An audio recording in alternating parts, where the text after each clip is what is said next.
Today we saw how Hamilton is trapped in a red maze. A car he doesn't understand, a team making rookie mistakes, and a narrative that casts him as the villain when in reality he's just surviving an unstable environment. Ferrari has a huge challenge: to get back on track before this story becomes a historic failure.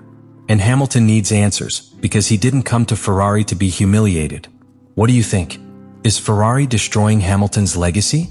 Or is it simply a matter of time before he shines again?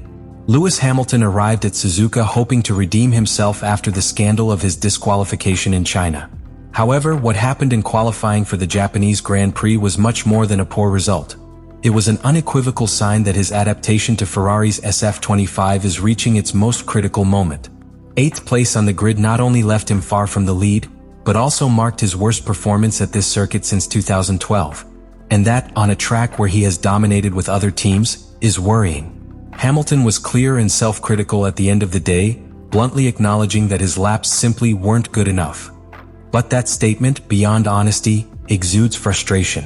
Because the problem wasn't just his. There's a chain of technical factors that have pushed Ferrari, and especially Lewis, into an unsustainable situation. It all begins with the disqualification at the Chinese Grand Prix, where Hamilton was penalized for excessive wear on the car's floorboard.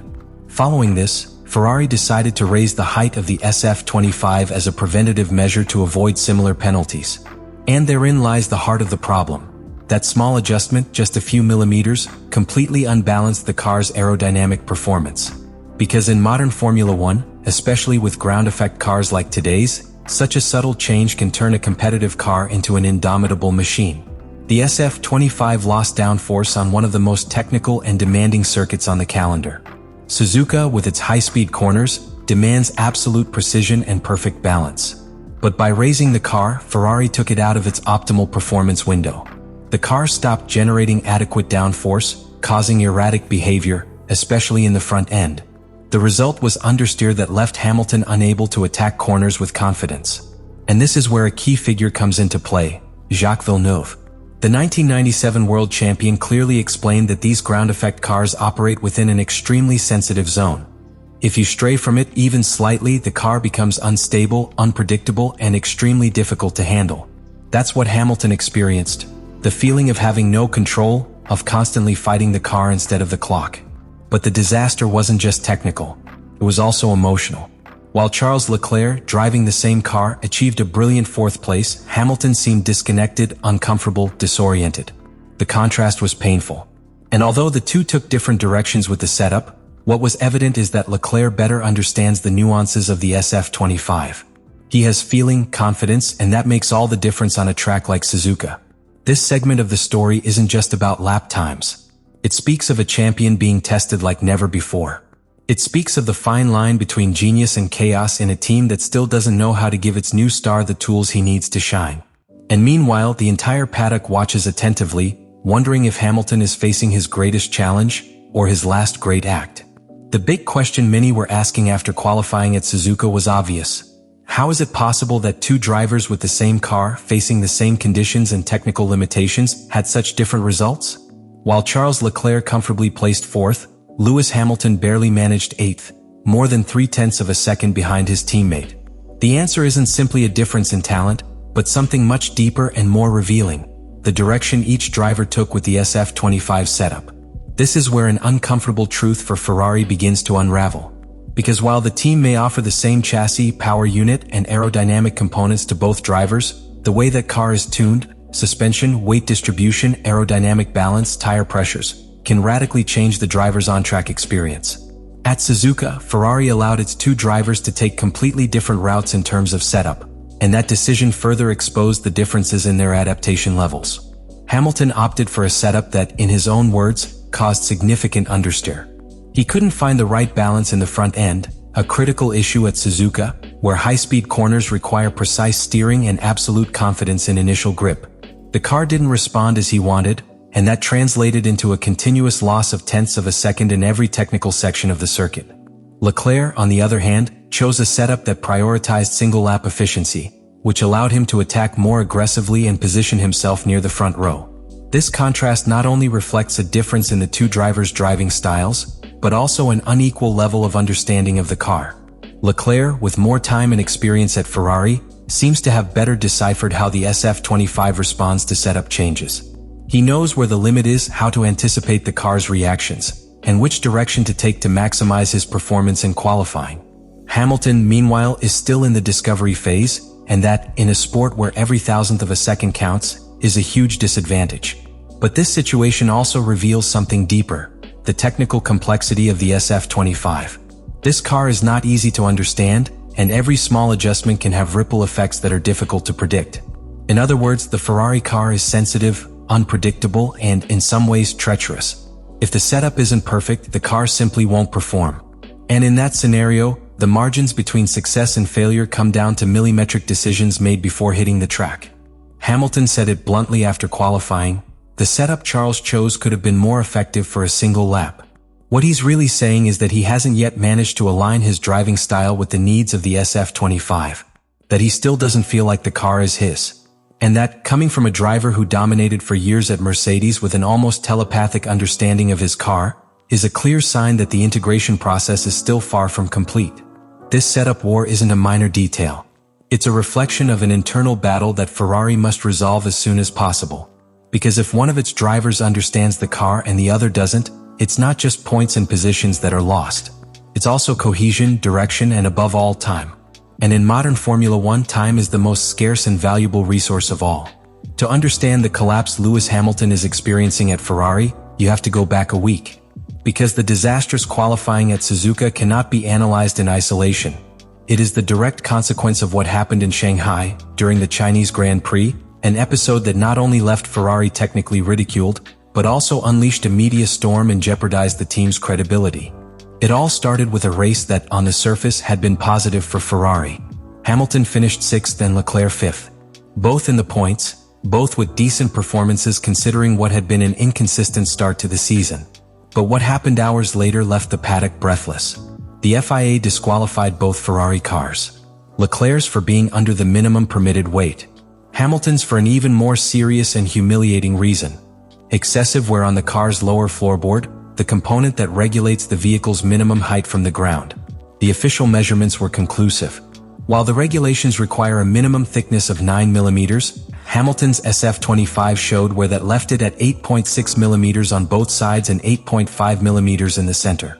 A basic technical violation that, in theory, should never occur in an elite team like Ferrari. But the most worrying thing wasn't the error itself, but what was discovered afterward.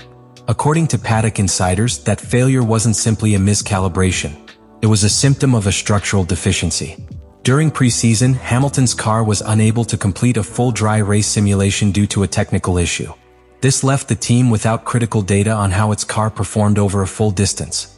In essence, Ferrari flew blind with the ride height of one of its most important cars. A negligence that resulted in an automatic disqualification. And there's more. The weekend in China was marked by changes to the car's setup between the sprint, which Hamilton brilliantly won, and the main race. Changes that, without adequate information, could have altered downforce, component wear, and of course the car's height. The result was a direct violation of the technical regulations, with no possible mitigation. Ferrari admitted it without argument. There was no appeal, no defense, only shame. But the hardest blow wasn't the FIA's punishment. It was what came next. The media narrative quickly focused on alleged tension between Hamilton and the team.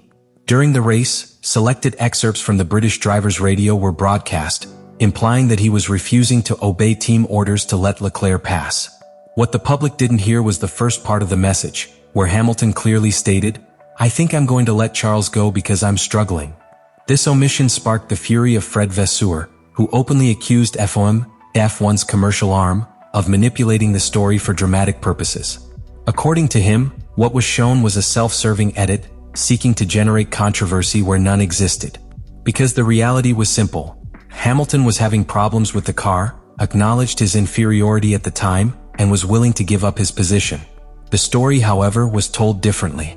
This episode damaged Hamilton's public image, increased media pressure on Ferrari, and highlighted a total lack of control over external narratives. And all of this, coupled with the loss of points and the distrust generated in the garage, has become a shadow that still lingers. A shadow that not only affected the performance at Suzuka, but also threatens to extend to the rest of the season if Ferrari doesn't take control of the situation. Because in Formula 1, technical errors can cost you a race. But structural errors, those that affect internal communication, driver confidence, and public perception, can cost you the championship, or something even more valuable, your reputation. And that's exactly what's at stake right now for Lewis Hamilton in his adventure with the Scuderia. What we've analyzed throughout this video isn't simply a bad patch for Lewis Hamilton. It's the clear and unfiltered exposure of a transition process that is bringing to light all the hidden weaknesses of both the driver and the team that hired him. Because when a 7-time world champion joins a team like Ferrari, he doesn't do it to compete. He does it to win. And what we saw in China and Japan falls far short of that expectation. At Suzuka, Hamilton not only fell far short of the leaders, he was exposed. Every lap, every sector, every corner revealed that he still doesn't feel at home in this car, that the SF25 doesn't suit his style, or worse, that his style doesn't fit with Ferrari's technical philosophy. His teammate, Charles Leclerc, with the same technical package, was able to get the best out of it. That direct comparison hurts. Not because of what it says about the Monégasque, but because of what it implies about Hamilton's integration into his new home. But what's most alarming is what happened in China. Because we're not talking about a simple mistake. We're talking about a disqualification for a basic rule failure. An error rooted in a chain of bad decisions, missing data, incomplete simulations, and misinterpreted adjustments. And as if that weren't enough, a distorted media narrative was added that attempted to portray Hamilton as a disobedient driver, disconnected from the team. A narrative that was denied, yes, but one that had already left its mark on public opinion. All of this creates a deafening noise that not even the most solid of champions can ignore. Because Formula 1, in addition to being a war of engineers, is also a psychological war. And when internal confidence falters, when the results aren't forthcoming, and when the media environment begins to question every step, the pressure becomes suffocating. Ferrari, for its part, needs to look in the mirror and ask itself if it's truly ready to give Hamilton the tools he needs to compete at the highest level.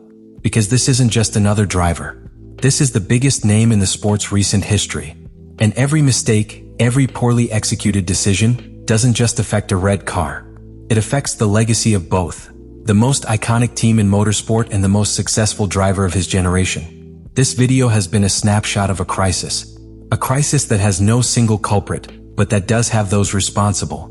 And if it's not handled with intelligence, transparency, and determination, it could end up transforming a historic opportunity into a sad and irreparable chapter.